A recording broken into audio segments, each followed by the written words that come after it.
This is Street Knowledge with Chris Graham. Welcome to the podcast. Chris Graham going solo today, and we're trying to get Scott German to join me a little later this week. We were not able to connect today, but I'm going to talk some UVA football. This June, and Scott and I have been joking for a while that we're trying to figure out a way to keep UVA sports alive enough for our podcast to get us through the sort of football season. Baseball season didn't help us out in that way with the early exit from postseason play after the ACC tournament. And then Bronco Mendenhall walks in and hands us a gift platter full of stuff to talk about. And we're going to talk about, I'll give my thoughts today, I guess, and then I'll try to track Scott down again this week, and we'll have a conversation about things. But a state of the program address, impromptu though it may have been, delivered by Coach Mendenhall to the UVA Board of Visitors on Friday. It seems that the Board of Visitors having a meeting, and Coach Mendenhall coming to talk to them, and made it a point to say that he wanted to talk directly to the board to get through the filter of the media, implying that, in fact, almost, I guess, stating directly that he felt like the media was not giving him fair coverage. And odd to me that that's the case. I wrote a column today kind of saying some of these things, but it seems to me weird that Bronco Mendenhall would be saying that he feels like he's getting unfair coverage from the media. I mean, dude is 8-17 in 2 seasons. He was 2-10 his first season. He goes to a bowl game last year, gets beat 49-7, loses 6 of his last 7 games in route. And there's no calls for hot seat. There's no calls for his head. I mean, present company excluded. He gets a pretty good deal in the local media. And when I say local media, from Roanoke to Norfolk to D.C., the guy's got a pretty fair shot, considering a lot of leverage given as a result of what he's inherited from Mike London, from Al Groh. And so complaining about media coverage is interesting. It kind of speaks out to me a little bit. And then when the Daily Progress reporter who was covering the Board of Visitors meeting, actually not a sports writer, but sharing her meeting notes with the Daily Progress sports guys, it seems they covered it pretty well. And three themes emerged to me. I think the Daily Progress made sort of big news of a fourth one that I will kind of pass by. I'll talk about it, I guess, later. But the 3 themes that really emerged to me that I thought were worth discussion, and again, we'll get Scott looped into this later this week. The first one I'll get into, I guess, is the one that really jumps off the page. Literally, I would even say, literally jumps off. It really does. Is the one about how many football players he thinks he has on his roster that are ACC caliber. His words, ACC caliber, not mine, his words. 81 players in a roster, and Coach Mendenhall thinks he's only got 27 who are ACC caliber. He talked about honoring commitments to players that Coach London and his staff had offered scholarships to previous. Talked about how only a third of those kids are left. And 27 of 81. So a third of the players on the current roster in Coach Mendenhall's rendering to the Board of Visitors last week are ACC caliber in his mind. Now, a couple problems with that. One, again, Coach London. I mean, Coach London was 9-15 his last 2 seasons at UVA. Had one winning season in.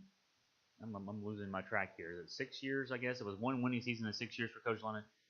And the last 2 teams were disappointing because it felt like they really were on the verge. The 5-7 team in 2014 particularly gave away at least 2 games, I would argue 4 games, that team, could have been 7-5, 8-4. I think as best case scenario could have been 9-3 that year, finished 5-7. And missed a bowl because, even with all the other games given away, the game in Blacksburg that year, 24-20 lead, a couple minutes to go, couldn't hold the lead. And so, he got fired for a reason. He got fired because he didn't win games.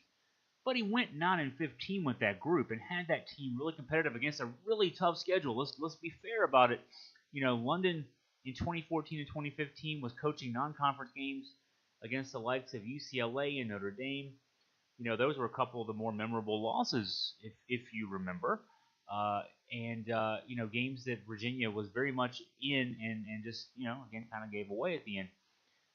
2 games against Virginia Tech. Virginia hasn't beaten Virginia Tech since 2003, but each of London's last 2 games, Virginia should have beaten Virginia Tech. The loss down in Blacksburg, where the team had a 2017 lead with a couple minutes to go, long pass, touchdown, and then even Virginia actually has the ball at the end with a chance to win with offense and couldn't get the job done. And then 2 different times in the final game of the London tenure, as it turns out, with fourth quarter leads, 1 touchdown fourth quarter leads on Virginia Tech at home. Frank Beamer's last game, as it turns out, as well, at least in the state of Virginia. And Tech rallies to win on a field goal with a couple minutes to go. So, I mean, he was competitive. He was 9-15 in his last 2 years, but largely, even in defeat, was competitive against really good opponents. I don't know. You can say the same thing about Bronco Mendenhall's teams the first 2 years. 8-17 record again in those 2 seasons. I mean, he got blown out at home in his opener against Richmond a couple years ago, right? Nothing's a given with this group right now. They were 5-1 at the midpoint of the 2017 season, but then lost 5 of 6, got blown out in the bowl game to Navy, scored a touchdown on the opening kickoff, don't score again, lose 49-7. You know, and not competitive in either game against Virginia Tech in his first 2 seasons. So, you know, to blame it all on Mike London and say Mike London left in bad players, well, Mike London did a better job with those players than he did. And now, 2 years into it, well, I guess we're into the third year now. You know, yeah, the 2016 recruiting class, Mendenhall was picking up the pieces, as always happens when you hire a coach in December. They're just trying to keep as much of the recruiting class of the predecessor together as possible. He wants to say that those kids weren't ACC caliber. That's fine. His best players on his last team last year, the one that went to the bowl for the first time in how many ever years, were London holdovers. So, you know, he didn't leave him completely empty covered. But he's had to use Al Grove's terminology, he's had 2 trips to the grocery store, okay? Mendenhall's had 2 trips to the grocery store, the 2017 and 2018 trips to the grocery store. To say he's only got 27 guys on his roster who are ACC caliber, that's on him. That's on him. He's saying that by 2020 he'll have 85. Well, of course he's saying that. That's his sales pitch, and that's what this was, a sales pitch to the Board of Visitors. But I'm not buying that we don't have enough good players thing here. You know, Mike London, and you know, I haven't done this analysis yet. I will later this week when I do individual columns on these. I'm just still sorting through it all, I guess, and you probably are too listening.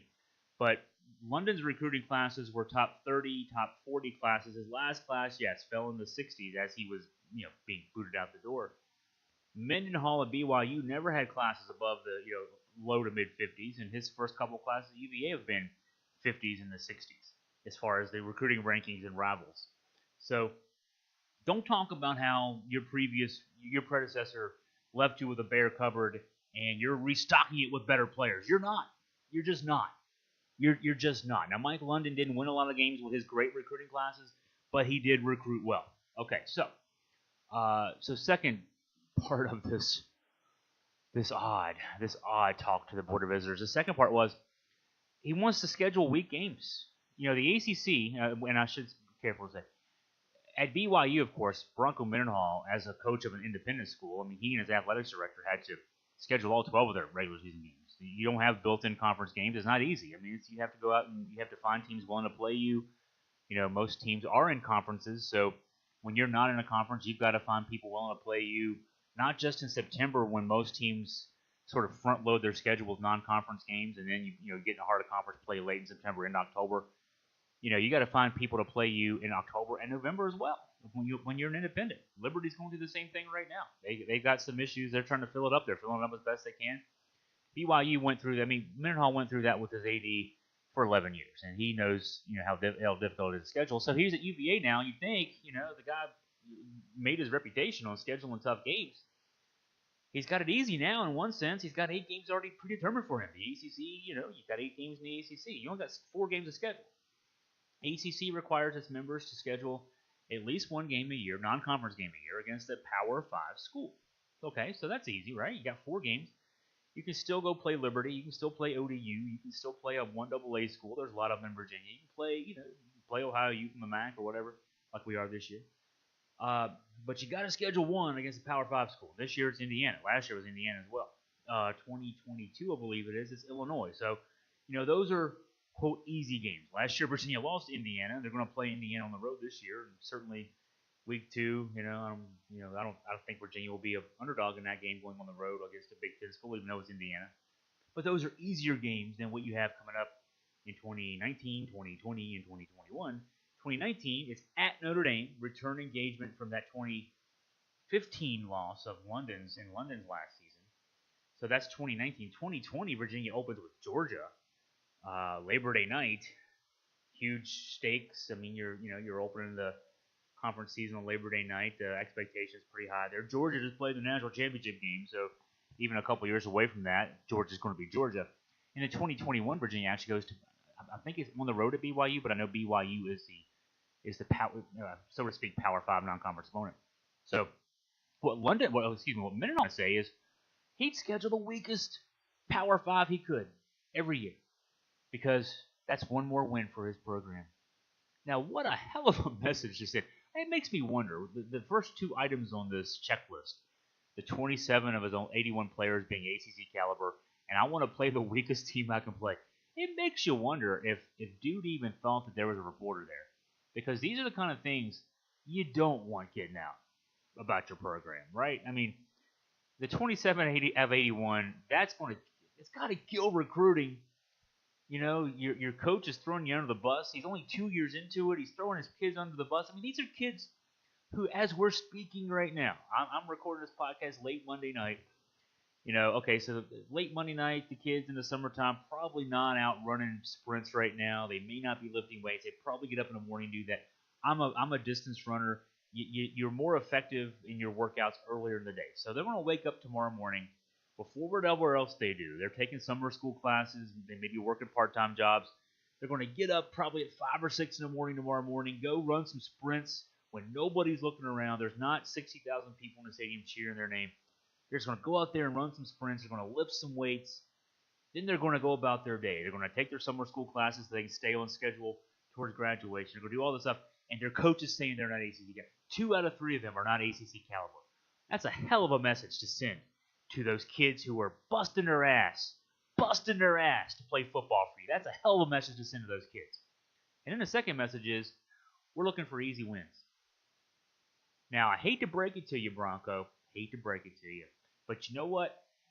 Anybody who's going to schedule you from the Power 5, they're thinking the exact same thing when you call. Or when, in this case, Carla Williams calls, I would assume, athletics director, whoever in the AD department is in charge of scheduling, the minutia of scheduling.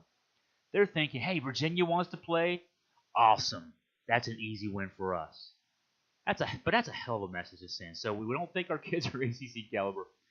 We want to play easy games. Oh, okay, so I'm going to take a breath here. The third thing that really bothered me, I guess, looking into it was the odd discussion point, and the Progress tried to contact and did contact UVA Athletics for a statement to verify where these figures even came from. Mendenhall asserted that 85% of players in the NFL are from broken homes, and that 78%, almost 80%, he said 78%, of players who get to their second contract in the NFL, by the time they retire, they're divorced, they're injured, they're disabled, they're substance abusers, and dementia's an issue. I mean, all these things. So he wants to prepare his kids for life, and he always asks his kids, he says, what's your plan for life? And if they say NFL, what about after the NFL? And I understand that point. I'm someone who, unlike a lot of sports writers, yes, there is life after football. There's life after baseball. There's life after basketball. I guess that's perspective of age a bit. I'm in my own mid-40s. Still, I still compete recreationally as an athlete, play basketball. I'm a marathon runner. So I understand, you gotta live life. You can't be a football player forever. You can maybe be a coach. You can, you can be a broadcaster, but you can't play football forever. So what is your plan after that? I get that. But to set it up by going into how players are from broken homes, 85%, and wild numbers pulled out of the air, very Trump-like. I got to point out. So is the my players aren't good enough. That's Trump saying his administration is not good enough. He's not surrounded by good enough people. I mean, this is all just okay. So getting back to the 85 from 80% thing. So they're all from broken homes, and they're all going to end up broken people. Okay, so Bronco, let me tell you something. If that's your opinion of football, why are you a football coach? Now, I'm not saying that, again, that, the broken homes thing, okay, I'll say that offends me. Here's why it offends me. I'm from what would be called a broken home. My parents divorced when I was young. My mom, single mom, raised me and my sister and I should say, raised what on a minimum wage job for many years. There was welfare involved, there was food stamps involved, there was free and reduced lunch in school involved. You're not better than me. You're not. You listening out there, you're not. And I'm not better than I was then. I'm the same person I was then. You don't look down at people. I mean, before Augusta Free Press took off, the first several years of it, financed with my good looks, such as they are. My wife and I lived in a trailer park. We bought it. That's what we could afford. We bought a trailer, lived in the trailer park. The first 5 years of Augusta Free Press existence. That was 11 years ago now that we moved away from the trailer park, and we now own a nice home and are doing great in life. But no, we're broken homes and disadvantaged situations. I mean, whatever it is, don't talk down to people that way. That's insulting. We didn't all get to grow up with a silver spoon in our mouth. We didn't get to all grow up with fathers who played football and brothers who played in the NFL. We didn't all get that. A lot of us had to pull ourselves up literally by our own bootstraps, and so that part is massively offensive. And then the part about everybody, 80%, whatever number he pulled out of his ass, talking about the guys who ended up being broken people. I wonder why NFL player. Now the numbers are whatever numbers he said they are. Let's just leave. Let's just assume that that's right. Let's just UVA Athletics couldn't give a figure. I mean, couldn't say where he got the data from. So, but let's just give it to him. Let's just say 78% of NFL players who, when they retire, are broken people. Why are they broken people? I wonder. Let's look at why NFL players are broken people. They hit each other. There's all the blocking and tackling. There's the helmet-to-helmet contact. The nature of the sport itself. It's not flag football. It's not touch football. It's tackle football. There's constant hitting going on. In a college game, there's 175 to 200 plays in your average college game in this day and age with the spread offenses and such. An NFL game, there's between 110 and 130 plays a game. So every one of those plays, 11 guys on each side of the ball are hitting each other in some way, shape, or form. The linemen are butting heads. There's knees being taken out. There's all the head-to-head contact, and so that's what causes. That's what causes the injuries that lead to disability, that leads to the issues with substance abuse because the guys end up self-medicating, and this is logical here. The self-medication, the frustration over disabilities for guys who if you're an NFL football player, a retired NFL football player. For the longest time in your life, from the time you were a kid through high school, through college, you were the most athletic person you knew. And certainly among the most athletic people on an entire high school campus, college campus, everywhere. And then all of a sudden, you're not because you can barely move because you've used all that to play football, and it's gone. Very few lucky guys who played in the NFL, even for a couple of years, don't have lifelong issues afterwards. So there's the mental frustration with that. There's the self-medication issues with that. That's what leads to the divorce. That's what leads to the money problems in the end. It's not about the quality of people, and that's what is so frustrating about the comment from Mendenhall. It's almost implying that the reason those guys who play in the NFL end up being, a lot of them end up struggling in life is because of some moral failing on their part. Because when they were in high school and college, they didn't plan ahead. No. I'll give a great example. Folks who listen to the podcast, read my columns, know that, I've watched the simulcast of the Tiki Barber daily radio show, the CBS Sports radio show.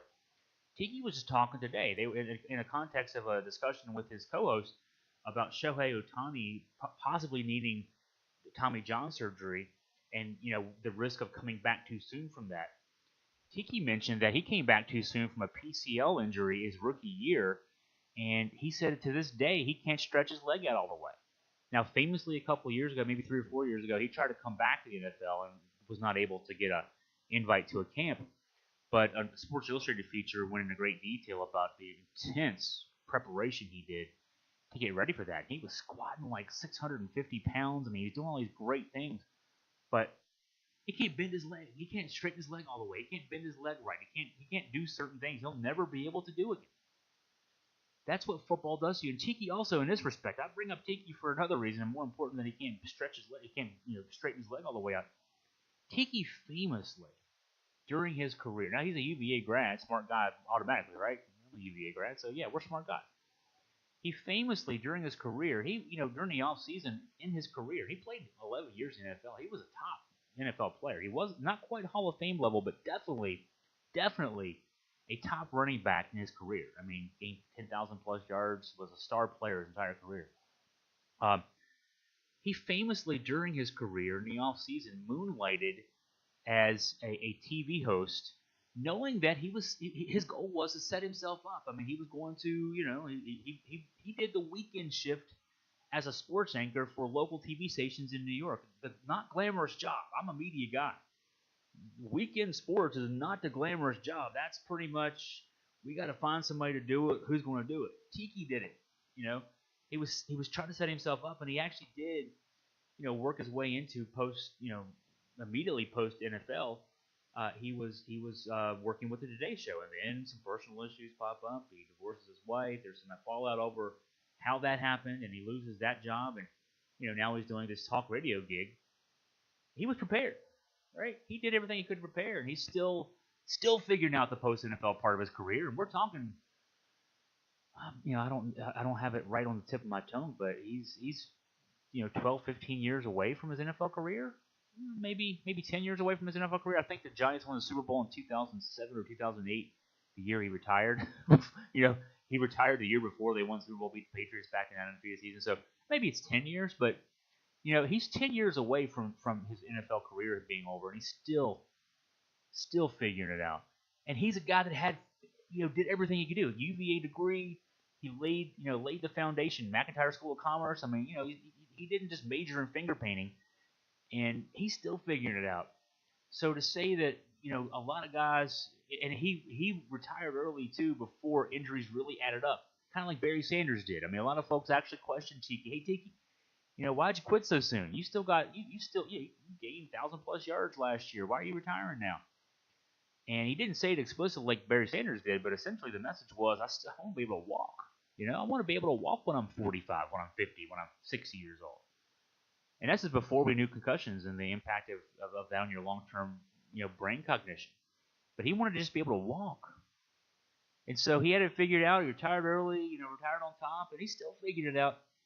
It's not the fault of anybody out there who hasn't figured it out, who got hurt playing football, who didn't get to achieve at the star level like a Tiki Barber did, a Chris Long. All the great things Chris Long does. He's won Super Bowls. He raises millions for water projects in Africa. He donates his salary to education initiatives and the NFL towns he's played in Charlottesville as well. I mean, not everybody gets to retire with, and of course Chris Long's still playing, so I shouldn't say retire yet. He's still actively playing, but not everybody gets to, not everybody is a Chris Long or a Tiki Barber. And the guys who got hurt, the guys who maybe didn't make millions, they weren't star players, they weren't top draft picks.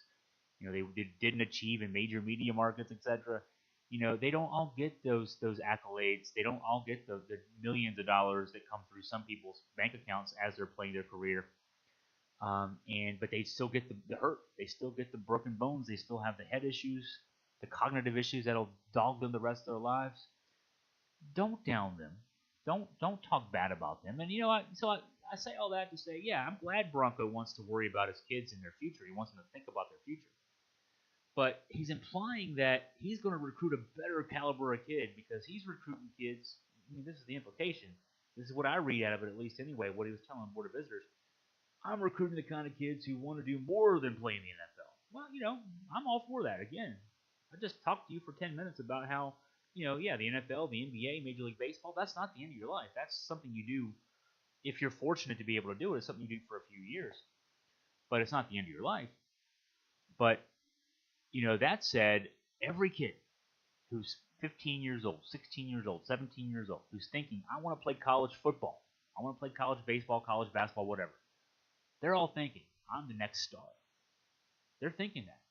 If they're being recruited by ACC caliber schools like Virginia, they're not signing on the dotted line there thinking, oh, I'm going to go, I'm not going to play in the NFL. I'm going to go, end up being a sociologist. I mean, that hopefully turns out for you eventually. Just like, I've been saying about Malcolm Brogdon since he was a second-year player at UVA. That kid's going to play in the NBA one day, and then he's going to do great things. He's been Rookie of the Year, which surprised me, but he's been Rookie of the Year, and he's still going to do great things. He's going to be a senator one day. He's going to be a president one day. I mean, that's what I expect out of Malcolm Brogdon. No pressure, Malcolm, but that's what we expect out of you. Just like Chris Long, just like we want to see these guys succeed off the playing field. But when they're 16 or 17 years old, they're not going to Virginia to not play football. In the case of specifically Bronco Mendenhall, the kids he's recruiting, 100% of those kids think they're going to play in the NFL. Now, maybe only 15 or 20% will. I looked at the numbers, NFL roster as of right now, including guys who from this current draft class. It's 23 UVA kids signed to NFL rosters, 22 Tech kids. So Virginia's, we got something on the Hokies there, right? 23 Virginia kids currently in the NFL. And I say kids, that includes Matt Schaub, who is closer to my age than kids, but that's 23. So so it's less than 15 or 20% of those kids end up in the NFL. But that's the same everywhere. Alabama, I think I counted their number, and it was easy to lose count because there were so many, but it was around 85 or 90. Okay, they got 85 kids just like every other school does in their program right now.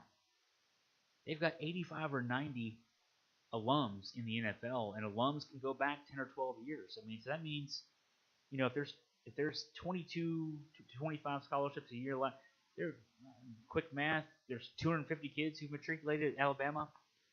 85 or 90 of them are in the NFL right now.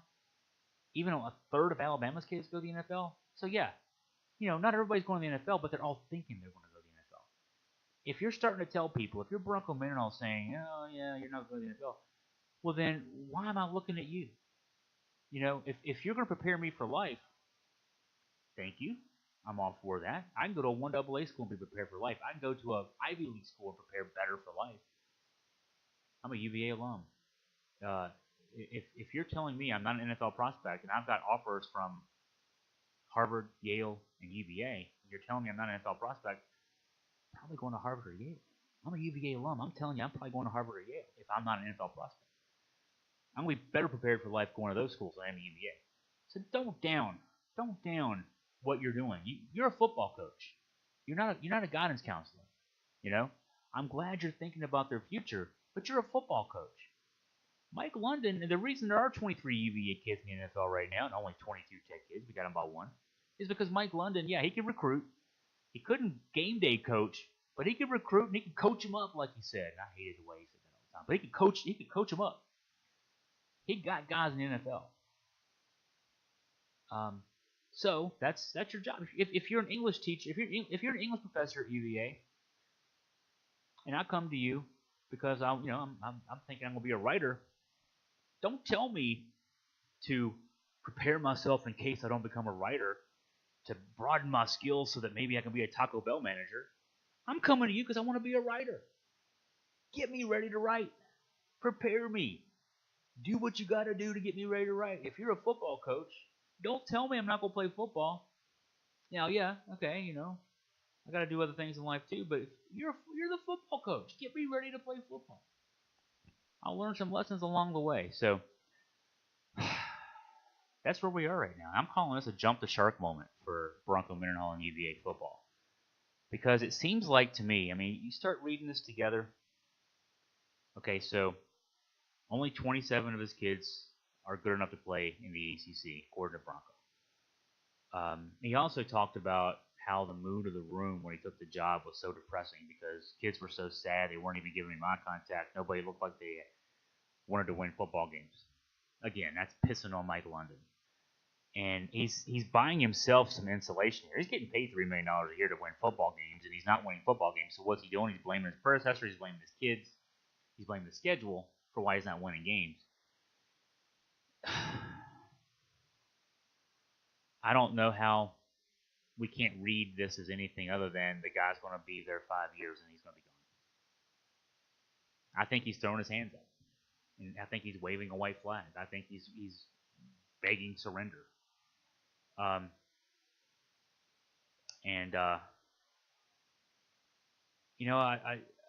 I'm one who says on a regular basis, probably said it on the podcast here a couple weeks ago. I think it was a couple weeks ago that it's crazy for UVA to think. Now, in baseball, obviously we won a championship, a national championship in the last couple of years, 2015, so 3 years ago.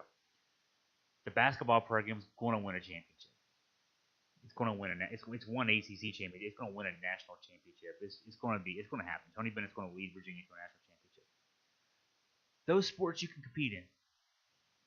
Baseball's got 31 kids. You only have 11 scholarships, I think it is. O'Connor and those facilities sell to sell. The recruiting class this year, we're going to be back in the tournament next year. Basketball, with that arena, 13 scholarships, you only need 7 or 8 guys to have in your rotation to have a good basketball team. In fact, most teams, everybody essentially plays 7 or 8 guys. Football is tough. I mean, you got great facilities at UVA, but your roster is 85 guys, not 13 like in basketball, not 31 like in baseball. Baseball, you need 8 regulars, you need 3 starters, you need a closer. You need 12 or 13, maybe let's say 15 guys in baseball. You need 7 or 8 in basketball. You got 85 scholarships in football. You've got 22 starters, 11 offense, 11 defense. Guys get hurt. The nature of the sport.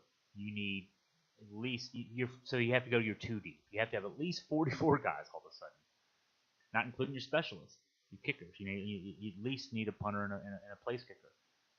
So you're talking 46 guys now, and that's 46 versus 7 or 8 in basketball versus 14, 15 in baseball. And Virginia can win championships in those other sports. Football, I'm not sure that with admissions requirements at UVA, with the expectations of students once they get on grounds at UVA, I don't think you can have 50 kids. Let's just say 50 kids who are going to be able to compete with Alabama. That's 50 kids, and it's no offense to those 50 kids. On any given Saturday or Thursday or Friday, UVA can beat Florida State like they did in '95, like they did in 2005.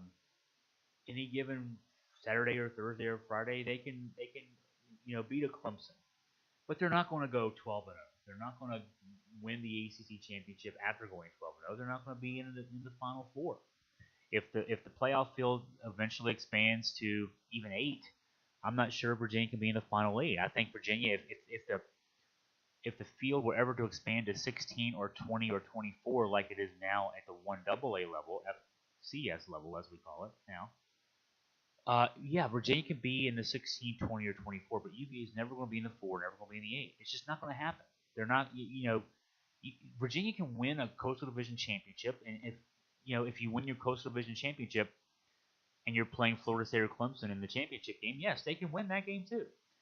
But I don't see a Virginia championship team, a Coastal Division championship team, then that could, in any given Saturday night in Charlotte, beat a Florida State or Clemson, not somehow escape losing 2 or 3 games during the season. It's just not. I just don't see it. I just don't, and I don't think anybody sees it. I'm not saying that to down anything. I'm looking at history.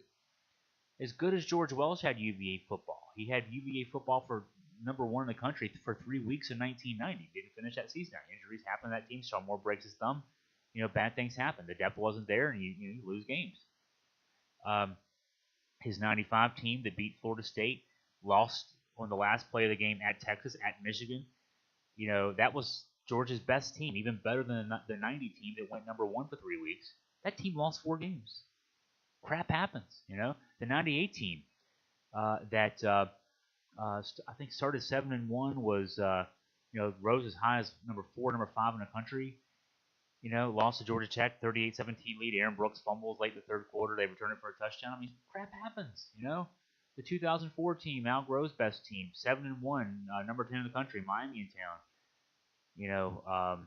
Ahmad Brooks misses a tackle on a 3rd and short pass. And Miami closes that game out. Crap happens. It just happens to you, and it happens to anybody. But UVA at best, you start thinking. I just mentioned 90, 95, 98, 2004. There's a few years in between each of those years.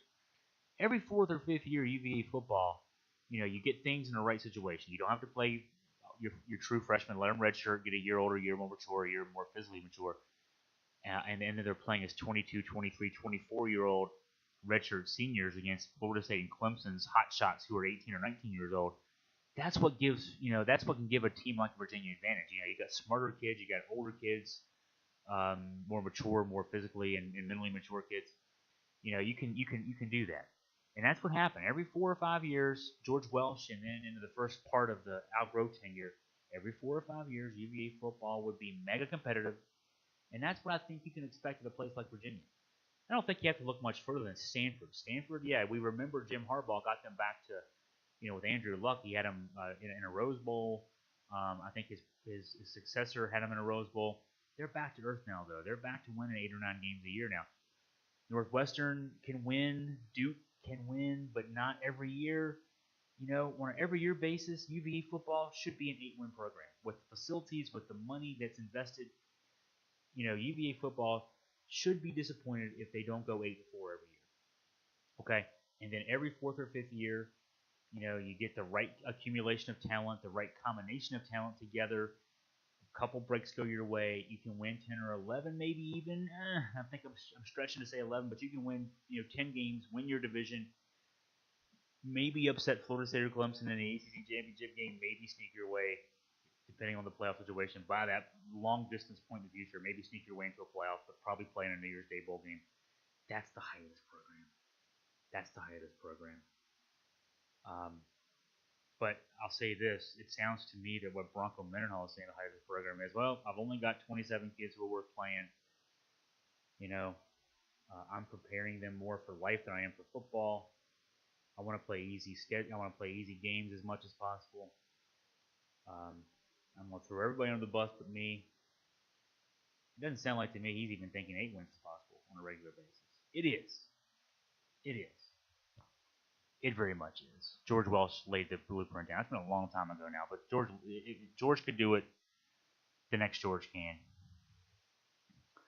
And I hate to say I'm giving up on the Bronco Mendenhall era, but after what he had to say, I'm giving up on the Bronco Mendenhall era. Just giving up. Dude has already said he doesn't think he can win there. So that's what we got. So I'm going to break these columns down as the week goes on, and we'll have some more fun with it, I suppose. Again, I want to get Scott German on the line later this week and get his thoughts. I'm sure they're interesting, so I can't wait to hear what Scott has to say. Also this week, this is being recorded on Monday. On Tuesday, I'll talk with Rod Mullins. We're going to talk some NASCAR. I'll pull Seth Meganson in for a general sports wrap later in the week. And I'm also going to talk some wrestling. I got some wrestling columns coming up, especially my review of the Dominion card, New Japan Pro Wrestling's Dominion card, and the Kenny Omega, Kazuchika Okada 10-star, 100-star, million-star, whatever, how many ever stars you want to give that match. Best wrestling match I'll ever see in my lifetime. I can't imagine it'll ever be as good, again, as that match. But we'll talk about that, also preview what will no doubt be a downer of a card. No offense to WWE, but nothing that Money in the Bank will put out there this coming weekend will approach Dominion, but we'll break it down for you. So that's coming up later this week. I want to thank you for listening today to the podcast. Listen to me rant for almost 40 minutes by myself, but if you have any thoughts on what I've had to say, you're probably going to tell me I'm wrong. Bronco, don't give up on Bronco. Bronco's a good guy, etc., etc. Hey, yeah, it's okay. It's okay to disagree. Email me at AugustaFreePress2@gmail.com. That email address is on the website, all over the place. Hard to not find me. But AugustaFreePress2@gmail.com. Also, you can tweet. Follow me on Twitter, but also tweet at me, at AugFreePress. Augusta Free Press has a really active presence on Facebook, 100,000 plus followers. You can message me there, comment there. You can also comment on the website. I think even the Podbean, if you're listening to us through Podbean, we have a number of subscribers through our Podbean subscription service. Comment there. If you like our podcast, we're on iTunes. Give me a review. Love to hear your reviews. Always good. Always good. I don't, disagree with me. I'm a disagreeable person, so that's fine. But anyway, thank you for listening to the podcast today. I'll sign off as I always do. Wahoo wah.